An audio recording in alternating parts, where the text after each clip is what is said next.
Hello everyone, कैसे हैं आप लोग। मैं हूं अभिषेक श्रीवास्तव। स्वागत करता हूं सभी का राइज इंडिया इनोवेशन एकेडमी में। अपना यूट्यूब हैंडल नेम है राइज इंडिया विद राजा। अब पिछली क्लास में हमने इतिहास की अपनी श्रृंखला चल रही थी लगातार। हम प्राचीन भारत पढ़ रहे हैं। प्राचीन भारत में हम लोग हड़प्पा सभ्यता, जिसे आप सिंधु घाटी सभ्यता कहते हो, हमने उसके बारे में एक इंट्रोडक्शन समझ लिया था पिछली क्लास में, जिसका मतलब है कि सिंधु घाटी सभ्यता जो भारत की सबसे पहली नगरीय सभ्यता है। कौन सभ्यता है? नगरीय सभ्यता है। उसका इंट्रोडक्शन समझिए, कहां से लेकर कहां तक फैली है। मतलब जब हम पृथ्वी को पढ़ते हैं या भारत को पढ़ते हैं तो एक बड़ी कॉमन सी बात पढ़ते हैं, समझते हैं कि कहां से लेकर कहां तक उसका विस्तार है। समझ पा रहे हैं? तो हमने पिछली क्लास में अगर आप देखेंगे तो हमने ये समझ लिया था कि कुछ, अब इतना तो समझ ही गए होंगे भूगोल की क्लास से समझ के कि ये निशान कहीं लगे तो इसको नॉर्थ, साउथ, ईस्ट और वेस्ट समझते हैं। अगर नहीं समझ पाए हैं तो कहां जाना है? यहीं जाना है प्लेलिस्ट में। और क्या देखना है आपको? ज्योग्राफी क्लास देखेंगे, फर्स्ट क्लास देखेंगे, समझ में आ जाएगा। ठीक है, तो आपको एक चीज पता चल जाएगी कि इसी को ही नॉर्थ कहते हैं, इसको क्या कहते हैं? साउथ, इसको ईस्ट और वेस्ट। तो जाहिर सी बात है, अब आप सब मुझे बताएंगे, अगर पुरानी क्लास देखी होगी तो, कि सबसे नॉर्थ में कौन सी जगह है? मांडा। और कहाँ का था? जम्मू कश्मीर। ठीक है। दक्षिण में डैमाबाद, कहाँ का इलाका है? महाराष्ट्र का इलाका है। इधर आलमगीरपुर, जो कहाँ का? यूपी का इलाका है। और ये सुक्का गेंडोर, हाँ, बलूचिस्तान, आज का पाकिस्तान है ना। पाकिस्तान का एक प्रांत है बलूचिस्तान, उसकी जगह नाम क्या है? सुक्का गेंडोर, है ना। ये बात हमने समझ ली थी। अब आज हम शुरुआत करते हैं सिंधु घाटी की। किसकी शुरुआत करते हैं? सिंधु घाटी से करते हैं।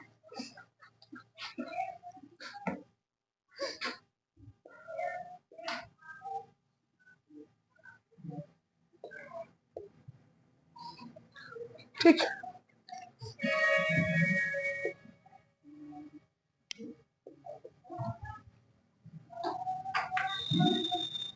सिंधु घाटी सभ्यता। ठीक, सिंधु घाटी सभ्यता के बारे में थोड़ा सा इंट्रोडक्शन समझ लेते हैं। देखिए, पहली बात तो सिंधु घाटी सभ्यता हमारे मानव सभ्यता की, जहां तक कि हम समझते हैं, उसकी सबसे पहली नगरीय प्रणाली है। कौन सी प्रणाली है? नगरीय। आज आप चीज जानते हो कि या तो कोई शहर में रहता होगा, तो गांव में रहता होगा, कस्बों में रहता होगा। गांव कस्बों की ओर, कस्बा शहर की ओर निरंतर बढ़ते रहते हैं, है ना। पिछली क्लास में शायद हमने ये भी समझ लिया था कि कैसे एक गांव शहर बनता है। और कोई बात नहीं, फिर समझेंगे अभी। ठीक है, आज भी समझेंगे। आप एक चीज जान लीजिए कि नगरीय सभ्यता क्या होती है। जब भी इतिहास में बात चले कि पहली नगरीय सभ्यता कौन है, तो आप क्या बताएंगे? सिंधु घाटी है। ठीक है। अच्छा, नगरीय माने किसे? ये भी तो बहुत बड़ी बात है। हम क्यों कह रहे हैं कि सभ्यता को कि नगरीय सभ्यता है? भाई, सभ्यता तो बहुत सारी हुई, लेकिन सिंधु घाटी सभ्यता को नगरीय सभ्यता का दर्जा क्यों दिया गया? तो कुछ मानक है। जैसे आप जब किसी शहर में जाते हो तो शहर को शहर क्यों कहते हो? वहां कुछ मानक है। वहां की लाइटिंग, वहां की सड़कें, है ना, वहां का इंफ्रास्ट्रक्चर, औद्योगिक ढांचा वहां का, है ना, वहां का विनिमय प्रणाली जैसा हो, एक्सचेंज सिस्टम, समझ में आए, और सबसे बड़ी बाजार का एक अच्छा केंद्र हो। यही तो, तभी तो मुझे कहेंगे शहर है। आप शहर में गए हैं, आपको शहर में हर तरफ की इमारतें बनी हैं, लेकिन कोई चीज वहां पे आपको खरीदने गए हैं तो दुकानें नहीं है, तो शहर मानेंगे उसे? सही बात है ना। शहर का मतलब कि एक अच्छा बाजार, और बाजार का मतलब वो बाजार नहीं जिसे आप समझते हैं, बाजार इकोनॉमी के टर्म से, जहां किसी चीज का लेन देन होता हो, कोई चीज लेनी हो, कोई चीज देनी हो, जहां पे एक्सचेंज सिस्टम लगातार कार्य करे, उसे हम बाजार कहते हैं। बात समझ में आई पूरी पूरी? अब अगला समझिए। अगर तो हम यहां देखते हैं कि हमने इनको नगरीय सभ्यता क्यों कहा है। पहली बात, जो सिटी प्लान होता है, सिटी समझते हो आप लोग? शहर, शहर का एक लेआउट होता है। क्षमा करिएगा, आउटले नहीं होता है, लेआउट होता है। क्या होता है? लेआउट होता है। लेआउट का मतलब, जैसे, अच्छा एक चीज और, सिटी से पहले अपने घर से समझते हैं। घर समझने ज्यादा अच्छा, जल्दी समझ में आएगा। अगर हम लोग कभी अपना घर बनवाने जाते हैं, या अभी हम लोग प्लान कर रहे हैं, किस चीज का प्लान? कि घर बनाएंगे, तो घर बनाने में हमारे पास एक निश्चित एरिया होता है। मान लीजिए कि मैंने कोई इस एरिया में मुझे क्या बनाना है, क्या बनाना है मुझे, घर बनाना है। अगर इस एरिया में मुझे कोई एक्चुअल में घर बनाना है, तो पहले के जैसे आप आज भी गांव में जाएंगे, कहां पे, तो लोग ऐसे अनप्लान बनाते हैं, पहले यहां शुरू करते हैं बनाना। गांव में अधिकतर कहानी यही है कि यहां शुरू करते हैं बनाना, यहां एक कमरा बनवा लिया, फिर रुपया हुआ, फिर यहां एक कमरा बना लिया, फिर इधर किचन बनवा दिया, कहीं गैलरी कर दी। मतलब समझ पा रहे हैं, अपने दिमाग में एक आउटले बना के, ऐसे एक लेआउट बना के सारी ऐसे करके काम चलाते हैं। बात समझे। लेकिन शहरों में क्या है, पहली बात तो जमीनें कम है, निश्चित। इनको 600 स्क्वायर फीट का एरिया मिल गया है। कितने स्क्वायर फीट का, 600, है ना। अब 600 स्क्वायर फीट में इनको क्या बनाना है, अपने बेडरूम बनाने हैं, उसी में किचन बनाना है, उसी में वॉशरूम बनाने हैं, उसी में इनको डिनर, जहां पे डाइनिंग टेबल लगते हो आप लोग, डिनर एरिया बनाना है ना, डाइनिंग एरिया से आप बोलते हो, डन। वहीं पे एक छोटी सी, अगर मान लीजिए कि मंदिर मस्जिद जैसा कुछ कॉन्सेप्ट हो, तो पूजा घर भी बनाना है। कोशिश करेंगे उसी में एक बालकनी भी ऊपर हो कहीं, है ना, वेंटिलेशन भी आए बाहर से, ये भी कोशिश करेंगे। होता है एक पोर्च एरिया बना लेते हो, अगर कोशिश करोगे कि हो सके उसी में तो बाइक की पार्किंग भी हो जाए, या कार की तो हो नहीं पाएगी 600, बट कोशिश करोगे कि हो जाए तो बहुत अच्छा। और लोग क्या करते हैं, बेसमेंट बना लेते हैं उसी में पार्किंग के लिए। बात समझ पा रहे हो। ये भी कोशिश करोगे कि बाहर थोड़ा सा चाहे गार्डन एरिया ही हो जाए, करोगे ना। ये सब जब आप करोगे, एक तो ऐसा घर है, और एक घर उलझा हुआ है कि किचन कहीं है, ये कहीं है, वो कहीं है, सब कुछ अलग अलग है। किसको अच्छा घर मानोगे, मतलब प्लांट घर किसे मानोगे, कौन सा कम एरिया में और सुव्यवस्थित हो जाएगा, ये बताओ। अच्छा बुरा तो कोई बात नहीं, घर तो अच्छा होता है, सबका अच्छा होता है। जो प्लान होगा कि हर चीज कहां बनानी है, वो कम एरिया में ज्यादा कुछ बन जाएगा। ये तो बात सही है। ऐसे ही हमारे शहर होते हैं, जो शहर होते हैं, शहर क्या, कहां, कितना, किस जगह पे होना है। बात समझ पा रहे हो। जैसे मैं आपको एग्जांपल देता हूं, कभी आप लखनऊ दिल्ली जैसे शहरों में जाएंगे, तो लखनऊ की बात कर लेते हैं। लखनऊ में मेट्रो बना हुआ है, क्या बना हुआ है, मेट्रो। अगर जब सिटी का प्लान हुआ होता, तो अगर सिटी कंजेस्टेड ना बसी होती, तो क्या मेट्रो को ग्राउंड, अंडरग्राउंड देने की जरूरत थी, नहीं थी। और अगर अंडरग्राउंड देने की जरूरत थी, तो पूरे में अंडरग्राउंड होती, व्यवस्था बनाई जाती। कुछ जगह पे अंडरग्राउंड, कुछ जगह पे नीचे, और कुछ जगह ऊपर लाने का मतलब क्या है, कहीं पे ऐसा व्यवस्था है जहां ऊपर से जा सकती है, कहीं पे ऊपर इतना कंजेस्टेड है कि जुगाड़ नहीं है, नीचे से ले जाना पड़ेगा। बात सही है। तो ऐसे ही जो शहर फुल प्लान अच्छे से उनका सेटअप में बने हों, तो हम उन्हें अच्छा कहते हैं। आइए अब हम समझते हैं, समझ गए थे आप लोग, समझ गए होंगे। अब हम समझते हैं कि हम क्यों नगरीय कहते हैं इस सभ्यता को। तो पहली सभ्यता, पहली बात क्या है कि सड़कें, क्या,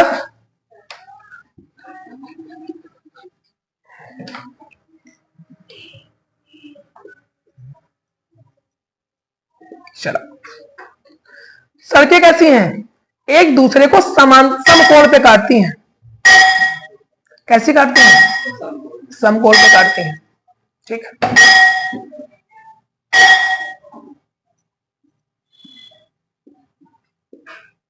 समकोण का मतलब समझ गए।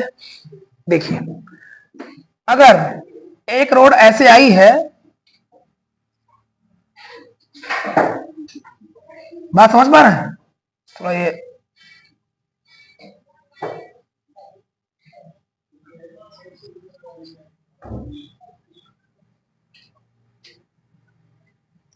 ठीक है, एक दूसरे को क्या काटती हैं, बराबरी पे जाके काटेंगी। ये नहीं होगा कि एक रोड इधर से निकल गई और ऐसे जा रही थी, फिर ऐसे टेढ़ी होकर निकल गई। हमारे यहाँ देखो, अधिकतर शहर ऐसे ही बने हैं।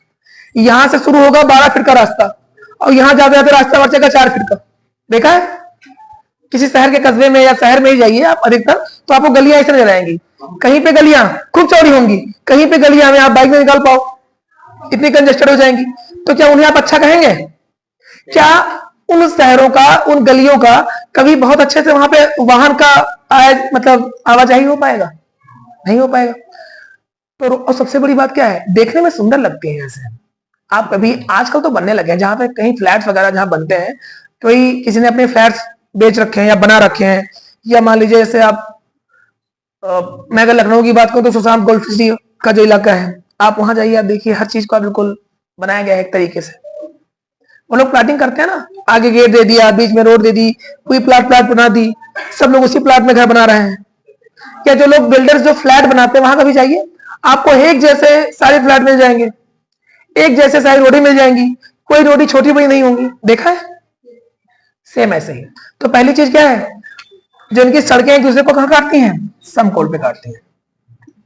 ठीक है, सभी नगर दो भागों में विभक्त हैं। कितने भागों में? दो भागों में। पहला क्या है? पहला ऊंचाई पे है, जिसे आप दुर्ग कहते हैं, और दूसरा नीचे है।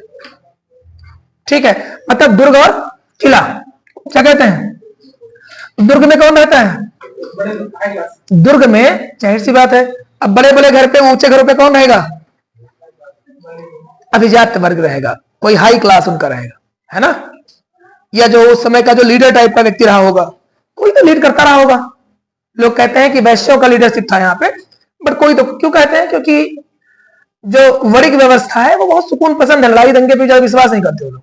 अब यहाँ से लड़ाई के मारकाट के ज्यादा साक्ष्य मिले नहीं, तो इसीलिए ऐसा कहते हैं, बट अभी कुछ कंफर्म नहीं है, कह नहीं सकते, कयास लगा रहे हैं हम लोग बस। ठीक है, कि ऐसा होगा, ऐसा रहा होगा। बात समझे? डन? तो क्या है, एक जगह पे दुर्ग में शासक रहता होगा, यहां आम जनता रहती रही होगी। ठीक है, समझ में नहीं है? और हमेशा दुर्ग कहां पाया जाता है? अधिकता पूरब में, नहीं पश्चिम में। और पूरब में क्या पाया जाएगा? किला, बस्तियां। ठीक है, चलिए अगला क्या है? सड़क के किनारे नालियां बनी जाती हैं। क्या? देखो ये रोड है ना, ये रोड। अब मान लो कि ये किसी का घर होगा, यहाँ पे घर होगा ना ये। अब यहाँ पे रोड के किनारे क्या बनी है? एक नाली बनी है, समझे? और घर की नालियां कहां से जुड़ी हुई हैं? एक बड़ी नाली जुड़ी हुई है, और बड़ी नाली कहां जुड़ी हुई है? एक बड़े नाले से जुड़ी हुई है। ठीक है, तो इनका जो ड्रेनेज सिस्टम था, क्या था? ड्रेनेज सिस्टम वो बहुत टॉप क्लास था। आज आप देखते हैं थोड़ी सी बारिश होती है, हमारे शहरों में बाढ़ आ जाती है। देखा है कि दिल्ली में बाढ़ आ गई, लखनऊ में बाढ़ आ गया, देखते हैं? क्यों बाढ़ आती है? ड्रेनेज सिस्टम, है ना? पानी की जो आवाजाही है वो उपयुक्त नहीं है, नालियों की अच्छे साफ सफाई नहीं हुई है। साफ सफाई हो भी गई है तो छोटी नालियों, सारी नालियां छोटी छोटी ही हैं, कितना पानी ले जा पाएंगी? बात समझ पा रहे हो? और आप सोच के देखो, आज जब आप कहीं जाते हो तो जो बड़े नाले दिखते हैं उनके ऊपर आपको क्या दिखता है? एक होल दिखता है, मेन होल दिखता है।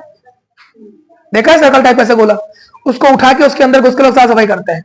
अच्छा, उस समय था, ठीक है, एक उसमें मेन होल हुआ करता था, वहां से साफ सफाई होती थी। शहर वाले गुड़ दिख रहे हैं, नहीं दिख रहे हैं? प्रत्येक घर के आंगन में एक क्या था? एक स्नानागार, कुएं के अवशेष मिले, या तो स्नानागार रहा होगा और या तो कुएं का अवशेष मिला है। मतलब व्यवस्था थी, किसकी व्यवस्था थी? जल की व्यवस्था थी। बात समझे? सबके यहां थी लगभग। डन? अगला, जो घर के दरवाजे और खिड़कियां होते थे वो सड़क पे नहीं खुलते थे, पीछे की तरफ खुलते थे। जैसे ये रोड का साइड है, ये रोड का साइड है ना, ये इस साइड खुलते थे। फाइनल? ये क्यों रहा होगा ऐसा? क्यों ऐसे खुलते रहे होंगे?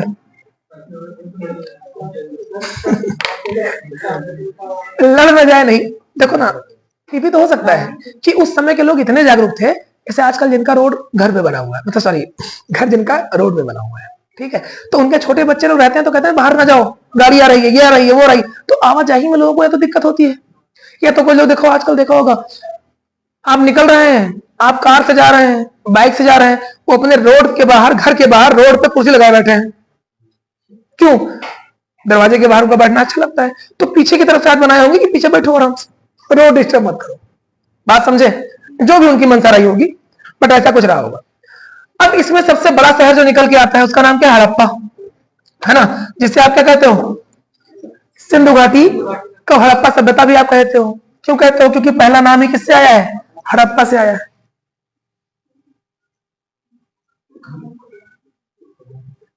हड़प्पा, ठीक है।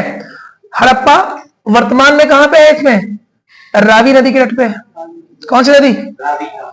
रावी नदी। ठीक है। और क्या है, एक व्यक्ति हुए, उनका नाम है पिगट स्टुअर्ट। नाम क्या है? पिगट। वैसे नाम का नाम स्टुअर्ट पिगट है। क्या नाम है? Stuart Piggott. पिगट नाम से याद रखिएगा। इन्होंने इसे क्या कहा है? इन्होंने इसे अर्ध औद्योगिक नगर कहा है। ठीक है, बात समझे? अर्ध, आधा औद्योगिक होता है इंडस्ट्रियल, जहां पे इंडस्ट्री टाइप की चीजें हो, कारखाना रहा हो, ऐसी कहा है। देन अगला इसमें क्या है कि एक और शहर है, नाम क्या है? मोहनजोदड़ो। इसका मतलब क्या होता है? मृतकों का टीला।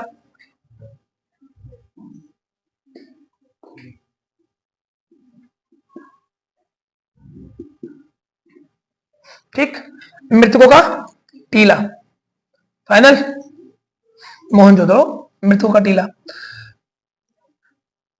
इसमें सबसे बड़ी बात है कि यहाँ सबसे बड़ा क्या मिला है? स्नानागार मिला है।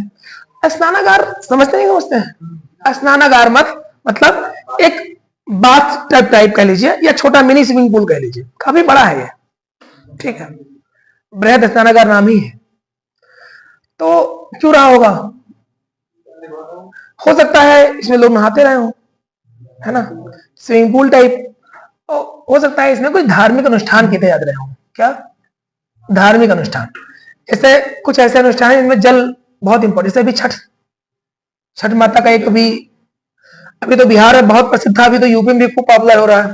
लोग बहुत बढ़ चढ़ के हिस्सा ले रहे हैं छठ पूजा में। देखा ना अब की बार तो अपने सीएम पीएम लगभग सब लोग उसमें हिस्सा ले रहे थे, बढ़ चढ़ के। लेते हैं, लेना भी चाहिए, है ना। तो उसमें क्या था कि हो सकता है ऐसा कोई रिचुअल्स उनका रहा होगा कि पानी में जरूरत है, ऐसा कुछ। ठीक है, चलो आगे अब हम पढ़ लेते हैं। मेन टॉपिक ये है इसका कि जहां से सबसे ज्यादा क्वेश्चन बनते हैं। देखिए ना, कहानी तो मैं आपको ऐसे समझा दूंगा, लेकिन जहां से सबसे ज्यादा क्वेश्चन निकलते हैं वो चीज हम समझ लेते हैं। डन। जैसे अब हम समझ लेते हैं अवशेष। सबसे ज्यादा क्वेश्चन किससे पूछे जाते हैं? अवशेषों से पूछे जाते हैं। ठीक है, तो पहले हम समझ लेंगे अवशेष। डन। एक आप लोग का होमवर्क है, करेंगे? मैं जितने अभी साइटों का नाम बताऊंगा, ठीक है, उतने सभी साइटों का नाम, उनकी वो साइट कौन सी नदी के तट पर है, ये आप मुझे कमेंट में बताएंगे। बता देंगे?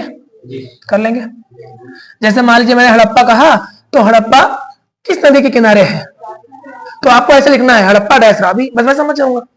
ये आप खुद आपस में समझ जाएंगे, है ना, कि आपने ऐसा किया है। ठीक है, कर लेंगे। तो पहला लिख लीजिए हड़प्पा। यहां से क्या क्या निकला है समझ लेते हैं फटाफट।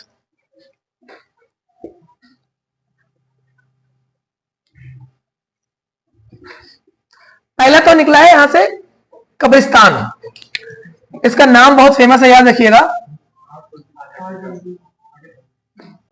R37 किसका नाम है? कब्रिस्तान का नाम है। ठीक है, मतलब ये क्या दिखा रहा है कि उस समय समाधान तो होते रहे होंगे, शव को दफनाने की एक प्रथा रही होगी, और उस शव दफनाने की एक बात और समझ लो, ये भी तो दिखा रहा है कि बहुत फुल प्लान्ड है। पूछो क्यों? अगर किसी चीज के लिए पर्टिकुलर कोई स्थान बनाया गया है, इसका मतलब हर चीज प्लान की गई है। ये भी तो है, मतलब कब्रिस्तान का भी ध्यान रखा गया है कि कब्रिस्तान भी चाहिए। आज आप अगर हर गांव में जाएंगे तो गांव में आपको कब्रिस्तान नहीं मिलेगा, जाके चेक कर लीजिए। कब्रिस्तान आज भी हर गांव में नहीं है, शमशान आज भी हर गांव में नहीं है। लोग अपने खेतों में जलाते हैं भाई, अपने खेतों में, या तो किसी नदी के तट पे ले जाते हैं, देखा है। तो ये क्या दिखा रहा है? देखो चीजें हैं बड़ी छोटी छोटी, लेकिन आप देखेंगे समझेंगे तो बहुत बड़ी भी है। आप समझो, खुद थोड़ा सेंस लगाओ, कितनी बड़ी बात है यार, कि अगर किसी के पास कोई गांव में रहता है या शहर में रहे, बात समझो, शहर के पास तो लगभग शमशान कब्रिस्तान है, गांव में कोई व्यक्ति भूमिहीन हो, उसके पास भूमि नहीं है, और किसी की डेथ हो गई, कहां ले जाएगा? आदमी मना करते कि नहीं भैया, कहां ले जाएगा बताओ? सोचो तो कितना जरूरी है, कितना इंपॉर्टेंट है ना। चल फिलहाल आगे बढ़ते हैं, है ना। अगला क्या निकाला गया है? इसमें है निकला है, तो स्त्री के गर्भ से निकलता हुआ पौधा दिखाया गया है, जिन्हें हम कहने क्या कहते हैं? उर्वरता की देवी। क्या कहते हैं?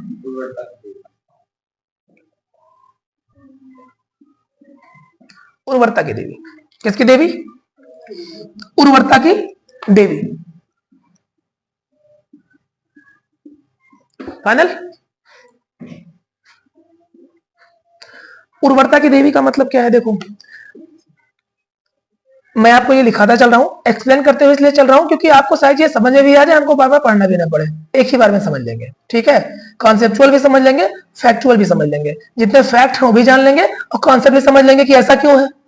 डन। तो इसमें क्या है कि स्त्री के घर से निकला हुआ पौधा दिखाया गया है, मतलब ये दिखाया गया है कि जो स्त्री हैं, जो महिलाएं हैं, वो क्या है? पहली बात तो प्रोटेक्शन का सोर्स है। क्या है? प्रोटेक्शन का सोर्स है। दूसरी बात क्या है? दूसरी बात यह है कि महिलाओं की उर्वरता की देवी कहा गया है, या उर्वरता की देवी जैसा एक मूर्ति बनाई गई है। मतलब ये बताया गया है कि जो शायद ये समाज कैसा रहा होगा, मात्र सत्तात्मक रहा होगा। बात समझ पा रहे हो? और शायद क्या बहुत सारे ऐसा साक्ष्य मिलते हैं जो इसको दिखाते हैं कि हाँ ये मात्र सत्तात्मक था। ठीक है, लेकिन वही है ना कि कयास ही है। जब तक ये प्राग ऐतिहासिक से हटकर आधे ऐतिहासिक तक सीमित है, तब तक हम कैसे कह सकते हैं कि कंफर्म है? जिस दिन हमने पढ़ लिया, डिकोड कर लिया, उस दिन लगभग सारी इनकी बात समझ में आ जाएगी हमको, है ना? जानते नहीं जानते हो? अरे पिछली क्लास में पढ़ा था कि कौन सा ऐतिहासिक है? आधे ऐतिहासिक। ये लोग लिख तो रहे हैं, हम नहीं पढ़ पा रहे हैं। ठीक है, इनकी लिपि तो मिली है लिखी हुई, हम उसे पढ़ ही नहीं पा रहे, तो समझ नहीं पा रहे क्या कह रहे हैं लोग। चलो, अगला अन्नागार मिला है। अन्नागार क्यों मिला होगा? क्योंकि अनाज उत्पादकता ज्यादा रही होगी। आज आप अगर एक ड्रम लेते हो अनाज रखने के लिए, तो इसका मतलब आपके अनाज होता है, जो खरीद के लाएगा वो ड्रम में क्यों रखेगा? बात समझे? वो 5 क्विंटल 10 क्विंटल 15 क्विंटल ड्रम में नहीं रखेगा कभी, कितना होल्ड करेगा? ये वही होल्ड करके जिसके घर में होता है। बात समझे? अगला क्या है? स्वास्तिक और चक्र के साक्ष्य मिले हैं। किसके? स्वास्तिक देखा ही देखा है? स्वास्तिक जानते हो ना? स्वास्तिक और चक्र के साक्ष्य मिले हैं। इसका मतलब क्या है कि जो स्वास्तिक है, आज जिसे हम हर धार्मिक अनुष्ठान में, खासकर सनातन धर्म में यूज करते हैं, है ना, उसका वो कहां से निकल के आया है? पहली बार जानकारी कहां मिल रही है? हड़प्पा में मिल रही है। ठीक है, तो इसका मतलब क्या है कि वहां के लोग भी धार्मिक रहे होंगे। बात समझे? इतना चीज कहां से मिला है? हड़प्पा से। डन। अगला मोहनजोदड़ो।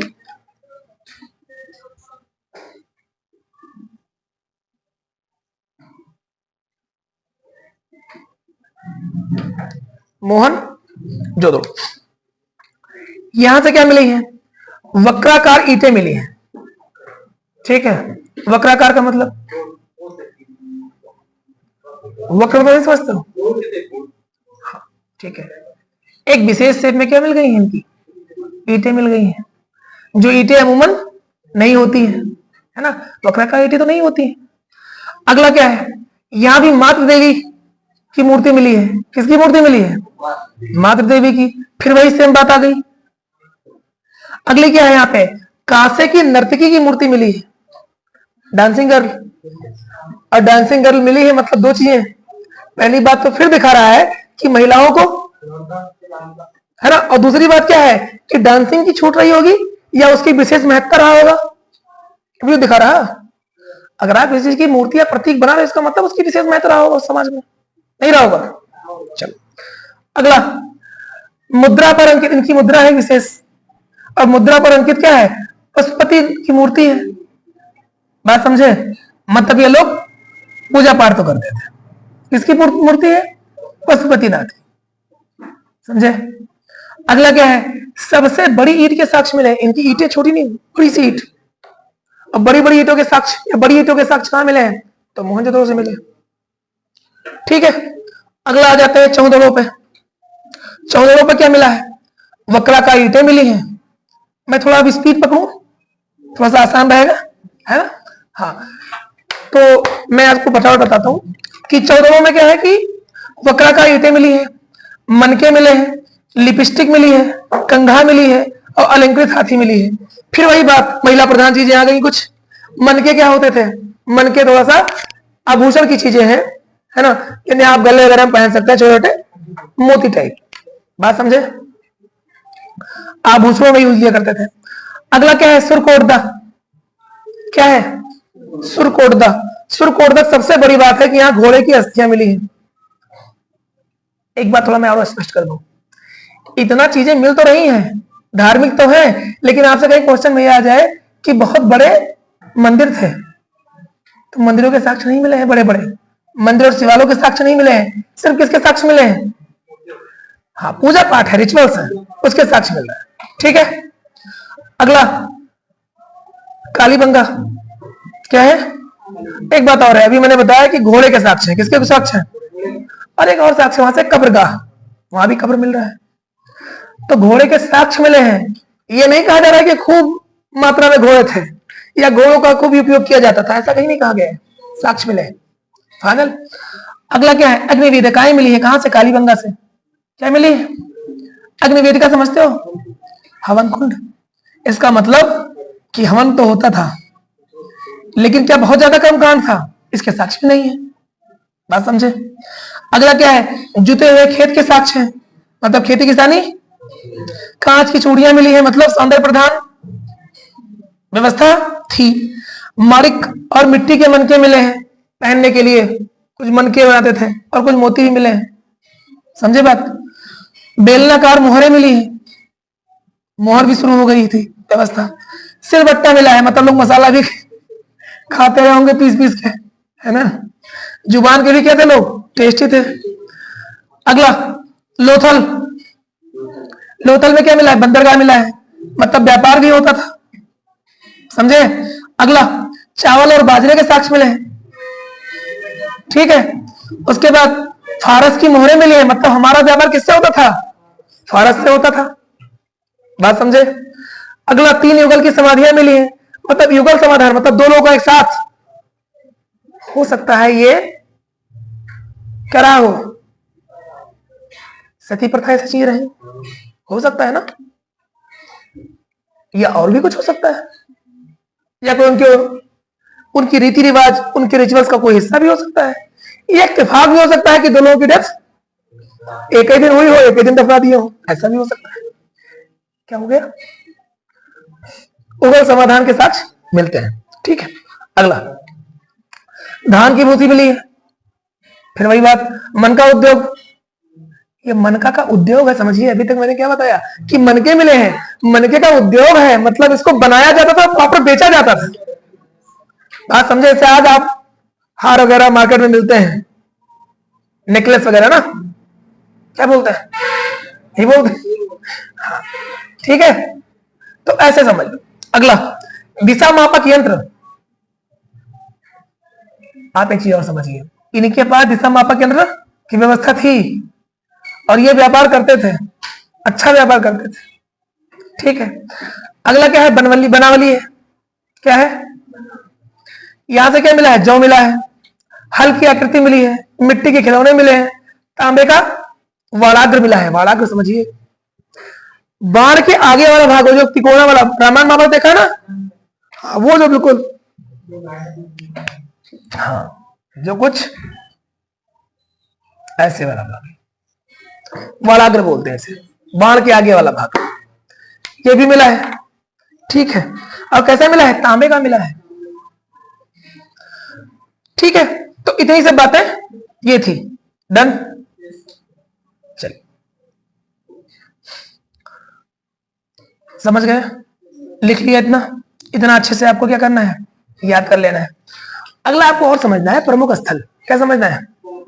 आप स्थल के नाम लिखिए, नदियों के नाम आप बताएंगे, उत्खननकर्ता के नाम हम बता देंगे, सही रहेगा?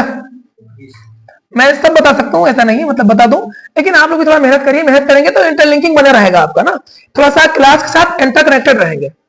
और कनेक्टेड रहेंगे, कब रहेंगे कनेक्टेड? जब आप उसके बारे में समझेंगे, जानेंगे, और उसमें कमेंट करेंगे या उसमें लिखेंगे कुछ, तो कम से कम एक मन में को बनेगा ना, समझे। चलो चलो, नाम लिखो, हड़प्पा। उत्खनन करता है दयाराम सैनी, ठीक है।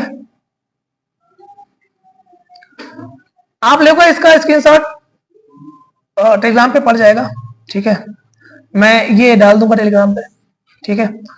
और आई थिंक आपके पास होगा भी पहले से, बट पड़ जाएगा ना टेलीग्राम पे, पहले से पढ़ा ही है, फिर से डाल दिया जाएगा एक बार, ठीक है। तो मैं इसको जल्दी जल्दी बता के है ना, एज ए रिविजन ले रहा हूं। पहला हड़प्पा, दयाराम सैनी, मोहनजोदड़ो, रखालदास बनर्जी, चौदड़ो, क्या नाम है इनका, अर्नेस्ट मैके, ठीक है। अगला कालीबंगा, कौन है, बीबी लाल, कोटजी जी, अहमद खान, फजल अहमद खान। रंगपुर, कौन, हाँ, एस आर राव नाम, क्या नाम है। अगला है रोपड़, कौन है, Yagyadatt Sharma. Lothal, R S Rao, R S Agarwal आ गए, ये कहां से आ गए भाई, मैथ से ले आए हो क्या।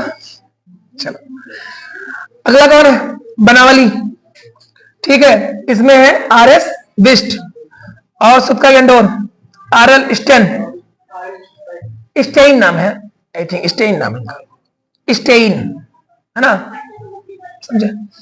अगला है धौलावीरा, कौन है, जेपी जोशी, ठीक।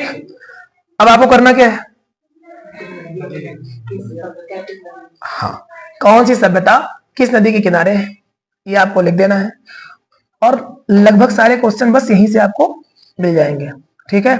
हड़प्पा में हमने एक चीज बहुत अच्छे से समझ ली है कि ये क्या थी, पहला नगरीय सभ्यता थी। और जब बात करेंगे अगला हम कि द्वितीय नगरीकरण, तृतीय नगरीकरण, आगे चल के इतिहास में समझेंगे हम लोग, तो जान लीजिए पहला नगरीकरण कौन सा था, यही था। अगली क्लास अपनी कौन सी होगी, अब वैदिक सभ्यता पढ़ेंगे अब हम लोग, ठीक है। कौन सी क्लास, वैदिक सभ्यता, ठीक है। वैदिक सभ्यता के दो पार्ट होंगे, पहला पार्ट ऋग वैदिक काल, फिर उत्तर वैदिक काल, है ना, ठीक है। चलिए, थैंक यू।